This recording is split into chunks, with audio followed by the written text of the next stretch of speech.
반갑습니다. 방금 소개받은 박세연입니다. 네, 오늘도 지난주에 이어서 이 책을 들고 왔는데요. 책이 새로운 책 아니야? 하시겠지만 검정색 커버를 벗기면 이런 파릇파릇한 표지가 숨겨져 있습니다. 그래서 2편 부자 아빠 가난한 아빠를 풀어봐 드리도록 하겠습니다. 지난주에 한번 어떤 내용을 살펴봤는지 짚고 넘어가 보도록 할게요. 이야기했던 부분은 뭐냐면 삶의 길과 직업은 전혀 별개의 개념이라는 것이죠. 많은 사람들이 직업 그 자체가 삶의 길인 줄 알고 살아가지만 사실 직업은 삶의 길이 될 수 없다라는 거예요. 많은 사람들이 본인의 훌륭한 아주 뛰어난 직업을 가지고도 본인의 삶의 길을 만들지도 못하고 찾지도 못한 경우가 허다하고요. 실상은 삶의 길에 첫 발걸음도 떼지 못한 채 삶을 마감하는 사람도 많이 있다라는 것이죠. 이러한 책들을 통해서 또한 우리가 이러한 강의를 들으면서 나의 삶의 길은 무엇인지 나 자신에게 나의 이 땅에서의 목적과 부르심에 대해서 정말 한번 집중해 볼 수 있는 그런 계기가 될 거라고 생각을 합니다. 그래서 교육에는 4가지 차원이 있다라고 말씀을 드렸어요. 우리가 학교에서 배우는 것, 제도권 교육 안에서 훈련될 수 있는 것은 단지 육체적이거나 정신적인 부분이지만 실제 A 학생들, 그렇게 우수한 성적의 A 학생들이 실제 세상에 나와서 훌륭한 성적을 거두지 못하는 이유는 뭐냐면 그들의 감정적이고 영적인 부분에 대한 훈련이 되어 있지 않기 때문이라고 이야기를 했습니다. 마치 이것은 중독의 현상과 같다고 얘기를 했어요. 만약에 담배에 중독되어서 흡연자들이 있다면요. 그 흡연자들이 본질적으로 겪고 있는 문제의 핵심은 그들의 어떤 지식의 문제가 아니라 감정에 대한 부분을 다루는 것, 그리고 영적인 영역에 대한 부분을 다루는 것에 문제가 생겼기 때문에 많은 중독의 현상들이 나타난다는 것이죠. 그래서 우리가 4분면에서 직장인 자영업의 파트에서 사업과 투자가 영역으로 옮겨가는 것 역시 본질적으로는 기술적인 어떤 영역이 아니라 나의 감정적이고 영적인 부분을 다룰 수 있는 능력이 확장됨에 따라서 이루어질 수 있다라고 이야기를 했습니다. 그래서 길이 왜 중요한가? 삶의 길은 왜 이토록 중요한가? 왜냐하면 삶의 길 자체가 우리의 목표가 되기 때문이라는 것이죠. 많은 사람들이 훌륭한 직업을 가지고도 감정적으로는 늘 화가 나 있고 영적으로는 죽어 있는 상태를 따라가기 때문에 삶의 길을 찾아볼 겨를도 없어. 너무 바쁜 거죠. 그들의 가장 흔한 형태의 게으름이 바로 바쁜 거라고 합니다. 가장 바쁜 것이 가장 흔한 형태의 게으름이라고 하는데 바쁘기 때문에 정말 돌보아야 할 나의 정말 중요한 영역들, 경제의 영역과 건강에 대한 영역과 정말 중요한 삶의 길에 대한 영역을 돌볼 시간이 없다라는 거는 가장 현대인들이 겪고 있는 흔한 형태의 게으름이라고 이 책의 저자가 이야기를 합니다. 그래서 이런 책을 통해서 궁극적으로는 나의 삶의 길을 찾아갈 수 있는 여정을 시작을 하실 수가 있고요. 그렇기 때문에 일삼분면, 직장인 자영업에 있는 분면은 내가 무엇을 할지, 어떻게 할지, how에 집중이 되어 있다면 본질적으로 BI의 영역으로 옮겨간다는 것은 why, 내가 왜 이 일을 하고 싶은지의 목적을 두고 있다는 것이죠. why를 찾을 수 있는 가장 좋은 방법 중에 하나는 뭐냐면요. 내가 무엇을 원하지 않는가를 찾는 것에서부터 시작을 한다고 합니다. 내가 원하지 않는 것이 무엇인지를 먼저 살펴보면요. 그 안에 반드시 내가 원하는 것이 무엇인지에 대한 답이 들어있다는 것이죠. 예를 들면 나는 평생 일을 하길 원하지 않아. 이렇게 노예처럼 살길 원하지 않아. 제가 그랬거든요. 대학교 때 토론토에 살면요. 베이 스트리트라는 곳이 있어요. 뉴욕에 월 스트리트이 있다면 토론토에는 베이 스트리트이 있는데 명품이 쫙 깔려있는 명품 거리예요. 제가 이제 학교에서 공부하고 이제 집에 터덜터덜 지하철을 타려고 그 베이 스트리트를 걸어갈 때마다 아니 도대체 이 시간에 저녁 시간에 이런 명품 가게에 누가 와서 쇼핑을 하는 거지? 그럼 저쪽에는 또 어마어마한 고층 빌딩에 숲들이 우거져 있는데 궁극적인 모든 학생들의 꿈은요. 그 고층 빌딩에 직장인으로 들어가는 거죠. 저 역시 그냥 변호사를 가시적으로 꿈을 두고 갔는데 내가 공부를 아무리 열심히 해서 로스쿨에 들어가서 변호사가 된들 내가 이런 곳에 와서 쇼핑할 수 있는 시간적 여유와 경제적 여유가 허락이 될까? 아닌 거예요. 그럼 뭔가 내가 놓치고 있는 것 같은데 그게 뭔지는 모르겠고 그래서 저는 제가 원하지 않는 것에서부터 시작을 해서 제가 원하는 것을 찾아낸 것이죠. 그렇게 많은 분들이 본인이 정말 원하는 것을 찾아낼 수 있다는 것이죠. 그래서 이 책에서 부자 아빠와 가난한 아빠의 상받는 견해를 보여주고요. 궁극적으로는 사고의 영향력과 사고의 힘에 대한 통찰력을 담아낸 책이라고 보시면 될 것 같습니다. 지난주에도 살펴봤다시피 가난한 아빠는 이렇게 얘기를 했어요. 야, 너 있잖아, 안정적인 직장에 들어가서 이 회사의 사다리를 하나씩 타고 오르는 게 얼마나 중요한지 아니? 이거를 누누이 강조를 한 거예요, 이 로봇한테. 하지만 그 얘기를 들으면 그 부자 아빠는 허허허 웃어 넘기면서 야, 차라리 내가 그 사다리를 소유하는 게 낫지, 이렇게 이야기를 했다라는 것이죠. 저도요, 예전에는 항상 목표가 뭐냐면 나는 조준을 잘해야 돼, 이게 항상 목표였던 거예요. 내가 열심히 기껏 조준을 해놓고 길을 쓰고 그 사다리를 올라갔는데 그 도달한 지점, 그 목표점에 내가 원하는 삶이 기다리고 있지 않으면 내 20대 너무 허무할 것 같은 거예요. 그래서 저는 뭔가 열심히 노력하기 이전에 어디에 조준을 할지 그 조준점을 명확하게 하고 싶었기 때문에 다양한 직업군들을 면밀하게 살펴보고 면밀하게 조사했어요. 정말 밤새서 도서관에 앉아서 예를 들어서 제가 PD를 살펴본다. 그럼 PD의 인터뷰를 다 찾는 거예요. 성공한 PD였어요. 그들의 현재 삶이 어떤가, 정말 그들은 그들의 삶에 만족하는가, 그들의 가정은 어떻고 뭔가 개인적인 시간은 어떠며 진짜 면밀하게 살펴보고 열심히 노력하면요 다 나오더라고요. 근데 그들의 삶의 만족도는 굉장히 떨어지는 모습을 보면서 뭔가 제가 대안을 찾다가 아메이 비즈니스를 만나게 된 것이죠. 저 역시 아메이를 처음 만났을 때는 뭔가를 조준을 해놓고 다이아몬드라면 다이아몬드에 조준을 하고 열심히 올라가는 일인 줄 알았어요. 하지만 지금 시간이 지나면서 느끼게 되는 것은 뭐냐면 이 비즈니스는 내가 내 스스로 사다리를 한 칸 한 칸 제작하고 설계하고 만들어간다는 것이죠. 얼만큼 튼튼하게 갈 수 있을지, 얼만큼 내가 빨리 갈 수 있을지 모든 것들이 나의 통제 아래 있다는 거. 한 칸 한 칸 내 스스로 나만의 사다리를 만들어가는 과정에서요. 정말 많은 스토리들이 형성되고요. 너무나 다양한 에피소드들이 많기 때문에 이것이야말로 온전한 나의 삶의 길 그 자체가 된다는 것입니다. 제가 이런 미팅장에 와서요. 이렇게 강의하시는 오늘도 앞서 들은 두 분의 이야기를 들었는데 많은 분들을 들으면서 정말 그들의 이야기, 그 누구도 듣지 않고 관심 갖지 않았을 법한 그런 이야기들을 들어볼 수 있다는 게 너무 좋았고, 놀랍게도 아메이 비즈니스 진행하시는 많은 리더님들은 아메이를 직업으로 선택한 것이 아니라 그들의 삶의 길로 설정을 해놓으신 분들이기 때문에 엄청난 깊은 안정감이 있었다는 거예요. 삶의 길을 개척하고 내가 지정하고 내가 선택한 나의 삶의 길을 만들어가는 사람만이 뿜어낼 수 있는 그런 매력과 안정감과 그런 역동성과 주도성과 아우라가 정말 많이 느껴졌어요. 제가 사회에서 만난 그 어떤 직업군에 있는 사람보다도 너무 매력적이었고 저렇게 나도 내 삶에 만들어 나가고 싶다라는 그런 강력한 감정을 불어넣어 줬다라는 것이죠. 저도 이제 시간이 지나서 그런 리더 중에 한 사람으로 서서 또 많은 이들께 저의 삶의 길을 또 제시할 수 있다는 게 너무나 감사하고요. 많은 수백만이요 수백만의 삶의 길을 개척할 수 있게 기회를 주고 큰 길을 제시하는 이 암웨이, 아메리칸 웨이, 이것 또한 길이잖아요. 이 암웨이 기업에 너무나 감사한 마음이 시간이 가면 갈수록 커지는 것 같습니다. 그래서 살펴봤듯이 가난한 것은 이제 빈털터리인 것과 다르다라는 거예요. 빈털터리는 뭘까요? 주머니가 가난한 거예요. 단지 주머니에 돈이 없을 뿐이에요. 이것은 일시적이에요. 내가 언제든지 채워 넣으면 돼요. 하지만 가난하다라는 그 상태는 본질적으로 정신적인 상태라는 거예요. 그렇기 때문에 정신을 바꾸지 않는 한 영원한 것이라는 것이죠. 가난한 사람들이 가난한 건 주머니가 가난해서가 아니라 정신이 가난하기 때문이라는 거예요. 본질적으로 부자가 되고 싶다면 주머니를 채워 넣을 생각을 하지 말고 정신을 채워 넣으라. 그것이 가난한 사람과 부자의 차이점이라는 것을 이 책에서 반복적으로 이야기를 하고 있습니다. 그래서 이런 유명한 말이 있어요. 당신이 당시의 지갑을 가난한 상태에서 부의 상태로 변화하기 이전에 당신의 스피릿을 변화시켜야 된다. 여기서 로버트 기요사키가 이야기한 핵심은요. Transfer your spirit이에요. 스피릿. 여러분 영어권에서는요. 스피릿과요. soul과 바디가 명확하게 구분되어 있어요. 우리 한국말에서는 영혼이라고 뭉뚱그려서 보통 영과 혼을 합쳐서 이야기를 합니다. 하지만 영어에서는요. 스피릿은 따로고요. 소울의 영역도 따로예요. 완전히 분리된 별개의 영역이라는 것이죠.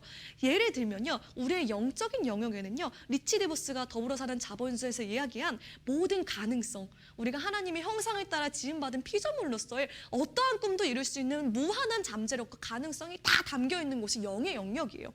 그렇지만 이 영에 담겨있는 가능성과 무한한 축복과 권세가 왜 우리의 물리적인 영역에 흘러나오지 못하냐면요. 혼의 영역에 가로막고 있다는 것이죠. 정신의 영역, 소울. 이거는 이성과 감정이 존재하는 의지의 영역인데요.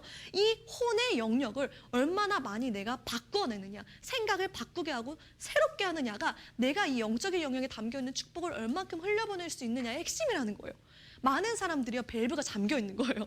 꽉 잠겨서 전혀 흘러나오지 못하지만 내가 이러한 책을 읽고 꾸준하게 어떤 그런 자기 개발을 통해서 내가 어떤 존재이고 내가 무엇을 가졌고 무엇을 할 수 있는지에 대해서 공부하면 공부할수록 혼의 밸브를 열어가는 거예요.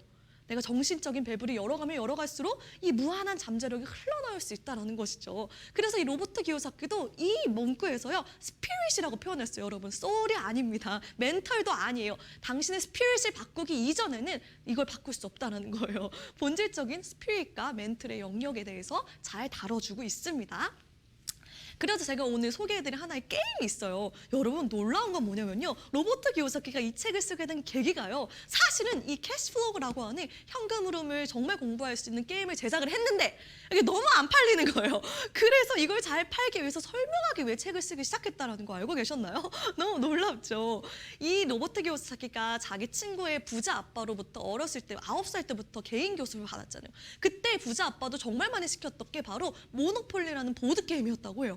시뮬레이션을 통해서 이렇게 터득할 수 있게 게임을 통해 좀 더 쉽게 터득할 수 있는 방법을 준 건데요. 나중에 켜서 결혼을 하고 나서 와이프와 얘기를 하면서 그 게임을 좀 더 발전시켜서 부자 아빠가 지금까지 나에게 제공해준 교훈들을 좀 담아보면 어떨까 해서 디자인으로 나온 게임이 바로 이 캐시플로우 게임이에요.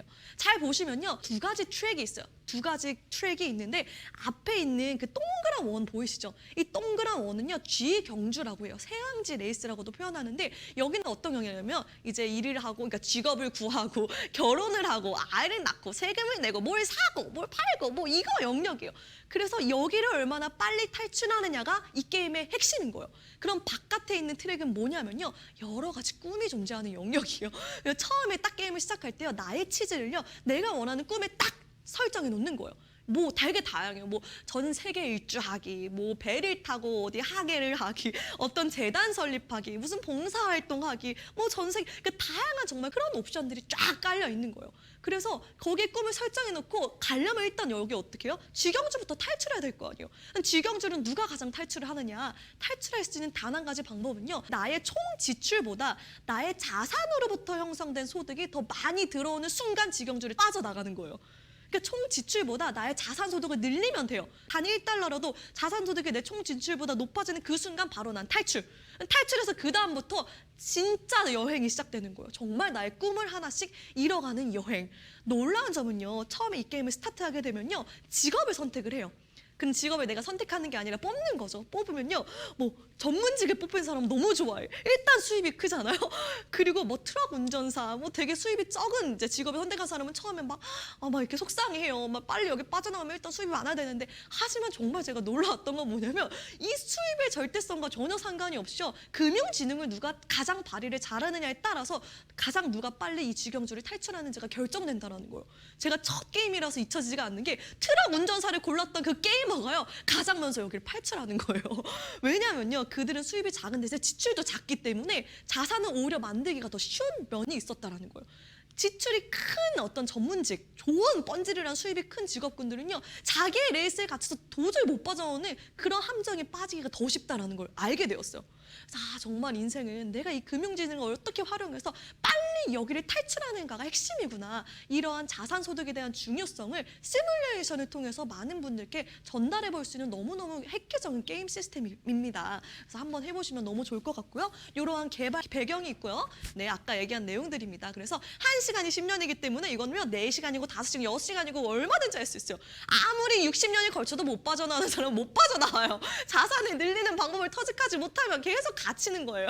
하지만 내가 빨리 상황 판단을 해서 이걸 만들려고 빨리 자산에 투자를 하고 내가 빨리 빠져나오는 게 중요하겠구나. 현재의 소득이 중요한 게 아니라 자산이 중요하구나를 깨닫는 순간 나는 빠져나올 수 있다는 것이죠. 그래서 이러한 룰들이요. 실제 우리의 인생을 반영한 룰들이 있다는 것이죠. 그래서 정말 중요한 건 뭐냐면요. 많은 사람들이요. 이러한 말을 듣고 살아요. 너 직장에 잡아. 좋은 직장을 구하고 go to work. 일을 가고 결혼을 하고 애를 낳고 그냥 다른 사람들 사는 대로 살아. TV도 보고 평범하게 살고 법도 잘 지키고 나중에 너를 위해서 저축해. 라고 이야기를 많이 들어요. 그러면서 어떻게 따라하라고 하냐면 자 이제 따라해봐. 난 자유롭다. 이렇게 따라라고 시키는 거예요. 그럼 이게 해골드 보이세요? 해골드 다 따라하는 거예요. 아, 이렇게 살면 되네. 이게 난 자유로운 삶이야라고 세뇌를 당한다라는 거예요. 하지만 이런 게임을 통해서 혹은 인생이라는 실제 게임을 겪다 보면요, 이러한 룰이 전혀 적용되지 않는다라는 걸 알 수가 있어요. 정말 인생이라는 게임에서 승자가 되길 원한다면 얼른 내가 금융지식을 터득해서 자산소득이라는 걸 형성함으로 인해서 정말 그 다음 단계의 나의 삶의 단계로 나아가야 된다라는 것을 알려주고 있습니다. 그래서 많은 피드백들이 있어요. 아, 나 직업을 잘못 선택했어. 기회가 없었어. 나 재수도 없었어. 나 너무 어려웠어. 이런 마인드가 부족했어. 등등이 있지만 사실 이 피드백을 하면 알게 되는 것이 뭐냐면 운이라는 것은 주사이지만요. 사실 주사위가 어떻게 던져지고 어떤 결과를 주냐보다 중요한 건 이 기삼이라는 선택 능력이라는 거예요. 내가 어떠한 금융 지식을 활용하느냐가 더욱 핵심적이라는 것이죠. 그래서 이것을 키울 수 있게 도움을 주는 것이 바로 이러한 책들이고 이러한 미팅장이라고 보시면 될 것 같습니다. 그래서 6가지 주 교훈인데요. 지난번에도 제가 잠깐 브리프해드렸는데 오늘 아주 빠르게 넘어가 보도록 할게요. 제가 자꾸 이걸 하면서 그 박테일 아세요? 복만호 TV 하면서 저희 이제 한 리더님께서 별명을 붙였어요. 왜냐면 그때는 한 챕터를 1시간 동안 풀었기 때문에 굉장히 디테일하게 풀었어요. 근데 이거는 오늘 하루 동안 다 마무리해야 되는데 자꾸 제가 박테일의 본능이 뛰어나와서 막 엄청 세세한 것까지 막 다 하려고 하는 거예요. 그래서 안 돼, 그걸 접어야 돼 하면서 막 두 자아가 싸우기 시작했는데 어쨌거나 제가 준비한 내용을 한번 나눠봐 드리도록 하겠습니다. 첫 번째 교훈은요, 부자들은 돈을 위해 일하지 않는다라는 것입니다. 보시면요, 무엇을 위해 공부할 것인지가 굉장히 중요한데 한 가지는 내가 돈을 위해 일하는 방법을 배울 것인지, 다른 한 가지는 돈이 나를 위해 일하게 하는 방법을 배울 것인지, 두 가지가 중요하다는 거예요. 이 부자 아빠가 어떤 얘기를 하냐면, 야, 너가 평생 돈을 위해 일하고 싶다면 학교에 가서 공부해. 하지만 네가 평생 돈이 너를 위해 일하게 하는 방법을 배우고 싶으면 나한테 배워. 얘기를 하는 거예요.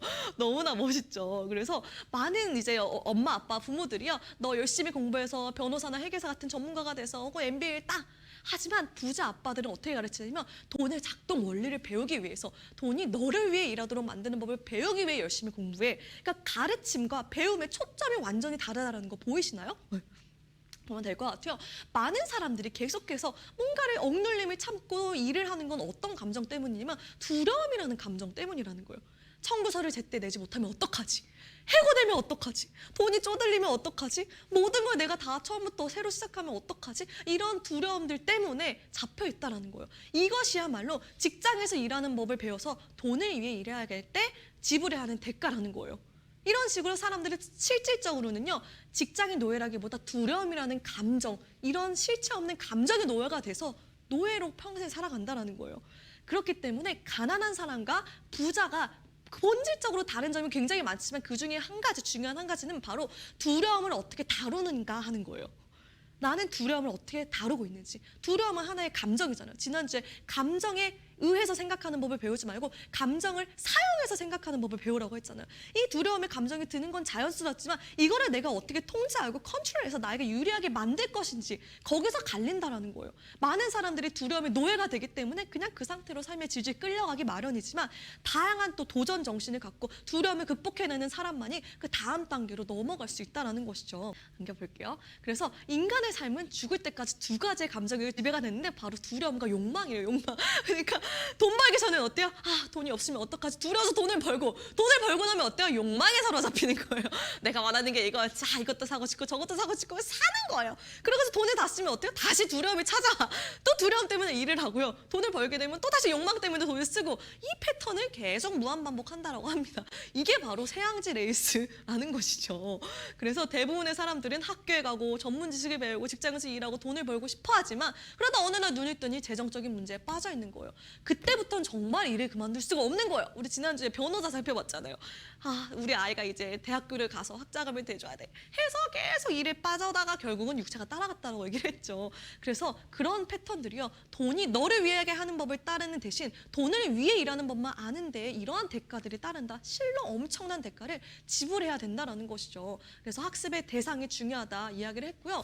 모든 이들의 영혼에는요, 돈으로 살 수 있는 나약하고 절박한 조각이 존재하지만 또한 돈으로 살 수 없는 강건하고 굳센 조각도 있다는 거예요. 문제는요, 어느 쪽이 더 강력하냐는 거예요. 중요한 건요, 이 부분은요 개발할 수 있어요. 이런 자리에 와서 이런 미팅에 참석하면서 이런 내용들을 듣다 보면요, 내가 여기에 취약한 내 어떤 조각에 끌려 살다가 굳세고 강력한, 내가 정말 지지 않을 만한 이런 통제를 갖고 있는 영역이 점점 확장되고 굳건해지기 때문에 이 부분이 나를 끌고 가게 만들 수 있다는 거예요. 너무나 좋은 소식이죠. 그래서 많은 사람들은 감정이 솔직하지 않다는 거예요. 그냥 두려움의 감정에 지배가 되기 때문에 내 감정을 진솔하게 한번 리뷰해보고 분석해볼 기회조차 얻지 않는다는 거예요. 그저 비판만 하고 살아가지 분석할 생각을 못한다는 거예요. 하지만 그들이 매일 아침 두려움과 함께 눈을 뜨고 그런 식으로 그들의 인생을 돈이 통제하게 냅둔다라는 거예요. 그래서 이런 이야기를 합니다. 내용이 길지만요, 월급을 얼마나 많이 받느냐에 따라 결정되는 삶은 삶이라고도 할 수 없대요. 좀 충격이신가요? 월급이 얼마야? 오늘 이번 달 내 수입이 얼마지? 월급이 얼마 들어오지? 연봉이 얼마지에 따라서 내 삶의 질이 결정되거나 내 삶의 본질적인 가치가 결정된다면 그것은 애초에 삶이라고 부를 수도 없다. 삶이라고 부를 수도 없다. 라는 거예요. 이거 정말 강렬한 메시지였어요, 저에게는. 저는 일찌감치 돈을 위해 일하고 있지 않아요. 제가 아무리 무보수로 일을 한다고 해도 저는 지금 제가 하고 있는 일을 계속 해나갈 거예요. 왜냐면 전 돈 이상의 가치를 보고 어떤 콜링과 사명감으로 하고 있기 때문에 그게 가능한 것이죠. 하지만 돈을 벌기 위해서 나의 삶의 모든 것을 맞바꾸는 형태의 삶을 살고 있다면 지금 한 번쯤 생각해 볼 필요가 있다. 왜? 그 삶의 끝이 어떤지가 명백하게 나와 있기 때문에 한 번쯤 쉬어갈 필요가 있다는 것이죠. 그래서 우리는 돈이 우리를 위해 일하게 만드는 배였다라고 지난번에 이야기를 했고요. 마치 이런 삶의 모습인 거죠. 당당이가 저건요, 정말 허상을 쫓아가는 거예요. 위에 주인이 타고 있죠? 당근을 주고 당근을 쫓아서 계속 가, 당나귀는. 하지만 본질적으로는 이 당근을 주고 있는 주인에 의해서 통제당하고 있는 거예요. 결국 어디로 가는지 아세요? 주인이 원하는 곳으로 가는 거예요. 당나귀는 착각하겠죠. 내가 원하는 곳으로 가고 있다고 착각하겠지만 그건 허상에 불과하다는 거예요. 얼마나 많은 사람들이 이러한 삶을 살아가고 있는지 한번 우리가 긍휼한 마음을 갖고 살펴볼 필요가 있습니다. 두 번째 교훈이에요. 왜 부자들은 자녀들에게 금융 지식을 가르치는가? 이거 정말 놀라운 사실이에요. 어떤 부자들도요, 자기 자녀한테 너 공부 열심히 해서 좋은 직장 취직해, 이런 얘기 절대 하지 않아요. 어떻게 하면 너의 사업체를 갖고 너의 시스템을 구축할지, 너만의 사업을 하게 할지를 이야기한다라는 것이죠. 그래서 우리가 이렇게 사업체와 자산을 가꾼다라는 거는 잘 큰 한 그루의 나무가 된다라는 거예요. 처음에는 물도 주고 영양 관리도 해주고 씨앗 관리도 해줘야겠지만 어느 순간 뿌리가 깊게 내려지면요, 이 나무가 스스로 크기 시작하는데요, 이 큰 그늘 아래에서 수많은 사람들이 쉼을 얻어갈 수 있다는 거예요. 이러한 한 그루의 자산을 만들 수 있는 나무를 형성해 나가는 법을 가르친다는 것이죠. 그래서 가난한 자와 중산층과 부자들의 대차 표가 있어요. 그래서 가난한 사람은요, 수입을 벌면 지출을 해요. 버는 대로 다 썹니다. 자산도 없고 부채도 없어요. 부자가 되기 위해서 지출을 줄이는 거예요. 뭔가 이제 아껴 써야 돼. 아껴서 전략이 최고의 답이다. 이런 사람은요, 가난한 상태에서 벗어날 수 없다라는 거예요. 왜? 아끼는 걸로는 부자 될 수 없어요. 아끼는 건 한계가 있잖아요. 내가 버는 만큼만 아낄 수 있는 거지 그 이상을 창출해낼 수 없기 때문에 부의 영역으로 갈 수 없다. 두 번째, 중산층은 어떻게 패턴이 돌아가냐면요, 열심히 벌어서 쓰다가 모자라니까 빌려 쓴대요. 그렇죠? 실제로 내 돈이 아닌 돈으로 쓰시는 분들 굉장히 많이 계시죠? 부채만 있는 상태입니다. 부자가 되기 위해 그래도 이 사람들은 수입을 늘리려고 더 많은 일을 해요. 투잡, 쓰리잡을 갖고 노력한다는 것이죠. 하지만 안타깝게도 수입과 비례해서 지출도 같이 증가하기 때문에 부자는 될 수 없다는 거예요. 안타까운 현실이죠. 자, 세 번째, 부자들의 영역을 한번 살펴볼게요. 자, 부자들은요, 본질적으로 어떻게 되는지 보세요. 자산이라는 영역에서 돈이 들어요. 일을 해서 수입이 들어오는 게 아니라 내가 형성해놓고 열심히 그동안의 시간을 들여서 노력해서 만들어놓은 그 무언가의 시스템으로부터 수입이 들어온다는 것이죠. 그래서 여기서 나오는 수입을 가지고 어디에 투자하냐? 다시 자산에 투자해요. 절대 지출을 하지 않아요. 다시 자산을 늘리고 투자하고 늘리고 투자하고 늘리면서 점점 이 자산을 늘려가는 것이죠. 자산이 늘면요, 부채를 갖고 거기서 부채를 더 얻는다라. 그리고 남은 돈으로 지출을 하는 거예요. 이 놀라운 이 영역이 보이시나요? 이것도 고도의 기술, 금융 지식을 활용해서 진짜 부자가 될 수 있는데요. 부자가 되기 위해서 결국은 어디에 집중하냐? 자산을 늘리기 위해 집중한다. 자산을 계속 늘리기 위해 집중하고 투자한다는 것이 이 영역이 다르다는 거예요. 중요한 건 이러한 스토리들에서 들려주는 것은 단순히 숫자가 아니에요. 여러분, 재정이 아니고 재무가 아니라 당신의 삶의 이야기라는 거예요. 이러한 화살표들이 현재 당신의 재정과 관련해서 어떤 스토리를 이야기해주고 있는가에 집중해야 된다는 거예요. What's your story라는 것이죠. 교훈 3입니다. 부자들은 자신을 위해 사업을 한다라는 거예요. 그래서 경제적인 어려움을 겪는 대다수의 사람들은요, 평생 다른 사람들을 위해 일하기 때문에 그렇게 열심히 일하고도 결국에는 아무것도 갖지 못한다라는 거예요. 너무 슬픈 이야기예요. 40 시스템이라고 하는 게 있는데 평생 40년 동안 주 40시간씩 열심히 일을 해도 은퇴 후에 남는 건 40센트의 시계 하나밖에 없다라는 것이죠. 그게 대다수의 근로소득자, 고용인들의 결말이라는 것입니다. 이렇게 두 가지를 비교할 수 있을 것 같아요. 아까 보신 그 쥐경주 있잖아요. 이게 여기서 착안이 된 것이죠. 이 햄스터지만 평생 열심히 돌아도 어때요? 제자리예요. 계속 그냥 열심히만 돌지 전혀 나아지는 게 없어요. 하지만 대다수의 사람들도 이렇게 산다라는 거예요. 그들이 갇혀있는 어떤 툴에, 시스템에 갇혀서 그저 열심히는 바쁘게 걸어가지만 돌이켜보면 계속 제자리. 근본적으로 이 사람은 어떻게 해야 돼요? 이 안에서, 이 쳇바퀴에서 탈출하는 게 먼저라는 거예요. 이 쳇바퀴 안에 있는 한 열심히 일을 하면 할수록 계속 허비만 되는 거예요. 1차는 뭐예요? 탈출을 하라. 그리고 쥐경주를 탈출해서 다음 단계로 넘어가라는 것이죠. 그래서 학교 교육의 문제는 뭐냐? 공부한 대로 된다라는 거예요. 이 로버트 기요사키는요, 은행원을 만나면 이렇게 물어본대요. 당신의 직업 뭐예요? 은행원이죠. 당신의 사업이 있나요? 아니, 없는데요? 당신은 은행을 갖고 있나요? 물어본대요. 아니요, 없는데요. 전 여기서 그냥 먹고 사는데요. 그러니까 직업과 사업은 다른 것이다. 자, 학교에서는요, 요리를 공부하면 요리사가 되고요, 법률을 공부하면 변호사가 되는 것이죠. 이것의 문제는요, 너무나도 많은 사람이 내 사업을 해야 된다는 걸 잊어버리게 망각하게 만든다는 거예요. 그들은 결국 열심히 공부한 그 지식을, 어마어마한 그 재능을 가지고요, 남의 사업을 듣고 남들이 부자가 됐는데 평생의 시간을 바친다는 거예요. 얼마나 안타까운 일이에요. 질문해봐야죠. 뭐냐면 당신의 직업은 무엇이고 당신의 사업은 무엇이냐라는 거예요.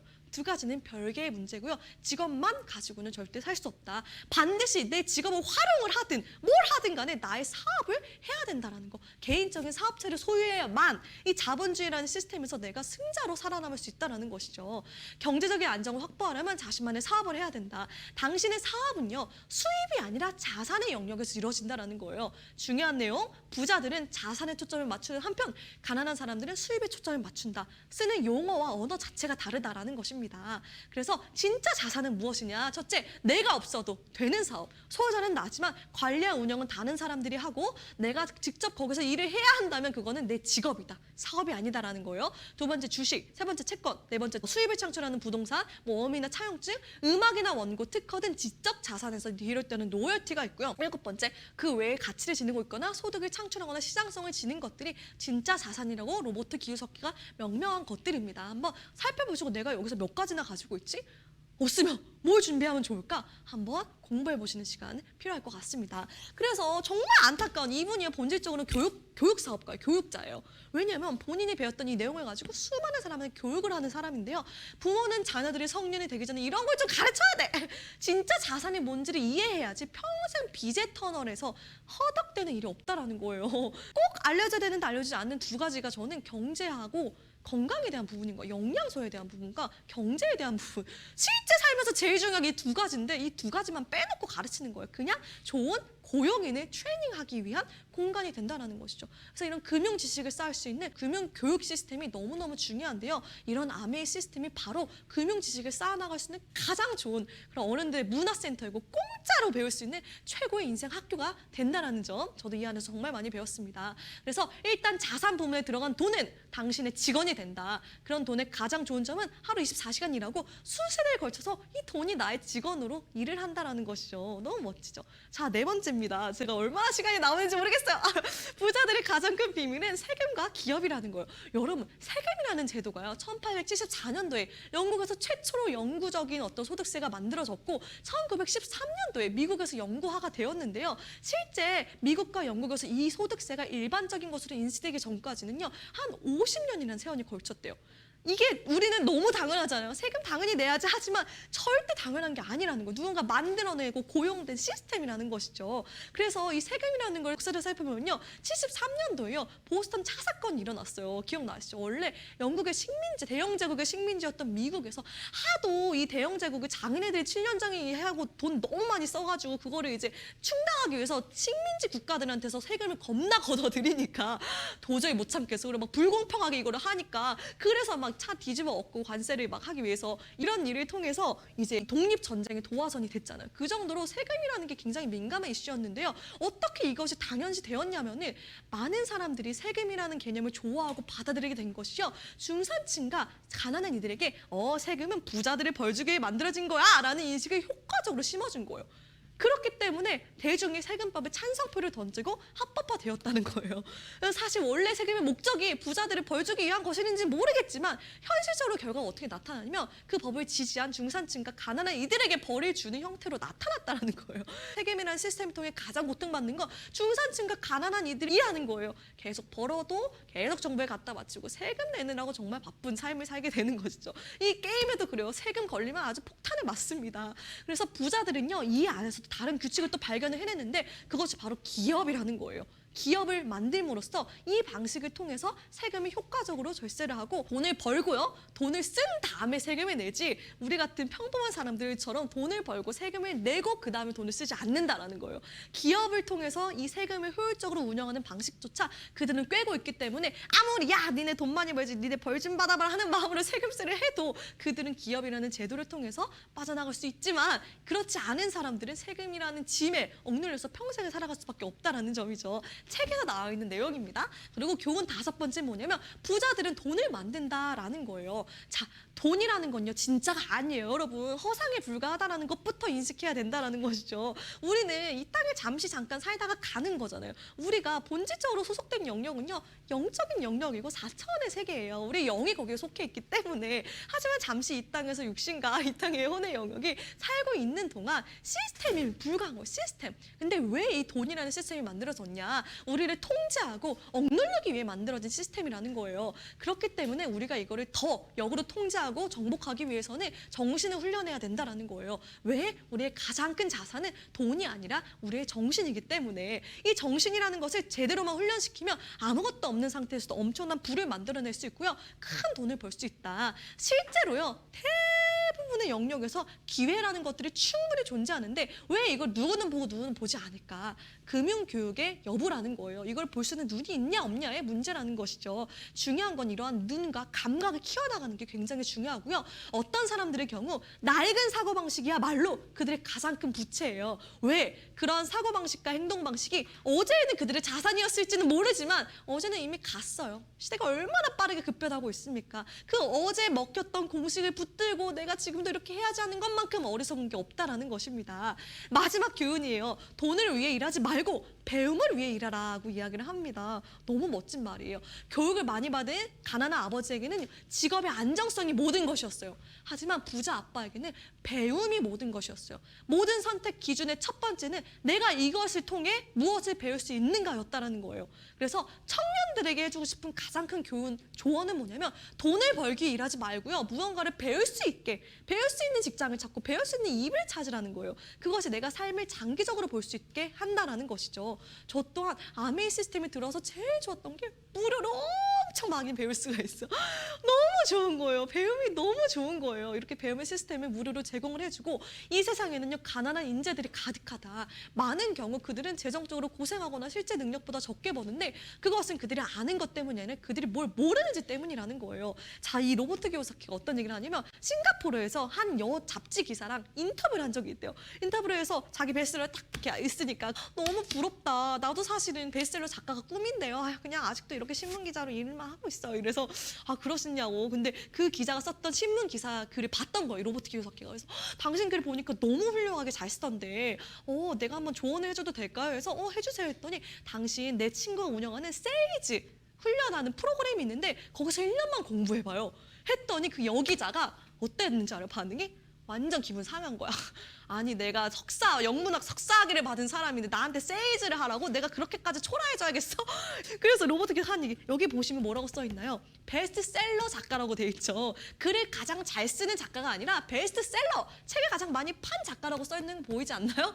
세일즈는 이만큼 중요한 기술이에요 라고 이야기를 해주는데도 세일즈라는 것 자체에 있는 선입견과 그런 고정관념 때문에 그 여기자가 못 받아들이는 거예요. 기분 상해 그냥 가버리는 거예요. 이 로버트 기요사키 어떤 거 얘기하냐면 수많은 그런 고학력의 대부분의 인재들이요, 실제 마케팅과 세일즈 기술이 없어서 평생 가난하다라는 거예요. 이것만 갖춰지면 그들의 능력을 더 넓게 펼칠 수 있는데 이거를 못 배워서 그렇게 가난하다라는 걸 이야기를 합니다. 그들은 완벽한 햄버거를 만드는 기술을 완벽하게 가다듬는 데 초점을 맞추지만 햄버거를 팔고 배달하는 기술을 간과하기 때문에 평생 누군가의 노예로 살 수밖에 없다라는 것이죠. 그래서 대부분의 사람들에게 이건 굉장히 어려운 기술이다. 거절에 대한 두려움을 극복하기가 어렵고 의사소통과 협상 능력을 키우고 거절에 대한 두려움을 잘 다룰수록 삶은 쉬워진다. 제가 너무 감사한 건 저에게 분석 마비 그거 좀 와가지고 처음에는 막 한 발자도 못 떼던 제가 지금은요 대단히 담대해지고 아주 도전하고 정말 멋지게 저 스스로를 세일즈하고 브랜딩하고 마케팅할 수 있는 사람으로 변화되었다는 거예요. 저 자신이 가장 큰 저의 자산이 되는 것이죠. 그래서 이렇게 6가지 교훈은 끝이 나고요. 10가지 또 다른 부자가 되기 위한 조언을 주는데요. 첫 번째, 현실보다 더 좋은 이유를 찾으라. 이것은 정신의 힘이다. 두 번째, 매일같이 선택하라. 여러분, 우린 모두요 매일같이 부자로 살지 가난한 자로 살지 능동적으로 주체적인 주체로서 선택을 하고 살아간다는 것입니다. 세 번째, 친구는 신중하게 고르라. 너무나 많은 두려움에 사로잡힌 사람들이요, 이 사람까지 같이 두려움의 수렁에 빠지도록 인도하고 있다는 거예요. 친구는 신중하게 고르고 협조의 힘을 활용하라. 네 번째, 하나의 방식에 먼저 통달한 뒤 그 다음 새로운 방식을 익혀라는 거예요. 빠른 배움의 힘을 통해서 먼저 내 자산을 집중해서 키우는 법을 배워라고 이야기를 하고요. 다섯 번째, 자기에게 먼저 지불하라. 궁극적으로 나 자신을 통제할 수 있는 내면의 힘이 없으면 부자는 절대 될 수 없다고 합니다. 나 자신에게 먼저 지불하고 어떤 상황에서도 나 자신을 개발시키기를 게을러하지 말라라고 얘기를 하고요. 여섯 번째, 나에게 좋은 정보를 줄 수 있는 사람들에게 넉넉하게 지불하라. 저희 시스템에서는 멘토가 되고 스폰서가 되겠죠. 이 정보가 돈이 되는 시대이기 때문에 이 정보를 제공받을 수 있는 사람에게는 넉넉하게 내가 지불해야 된다라는 것이죠. 뭐 지불할 게 없지만. 여덟 번째, 인디언들처럼 주고받으라. 이 말은 뭐냐면 유럽인들이 토착민에게 왔을 때 인디언들이 막 담요를 선물해 주는 거예요. 그럼 그게 선물인 줄 알았는데 실제로 담요를 나중에 받으러 오는 거죠. 그래서 내가 투자한 것이 있으면 반드시 그 이상을 얻어내겠다라는 각오를 다지라는 것이고요. 당신의 영혼을 선택하라. 어린아이들이 정말 효과적으로 배우는 방법은 뭐냐면 상상력을 통해서인 거예요.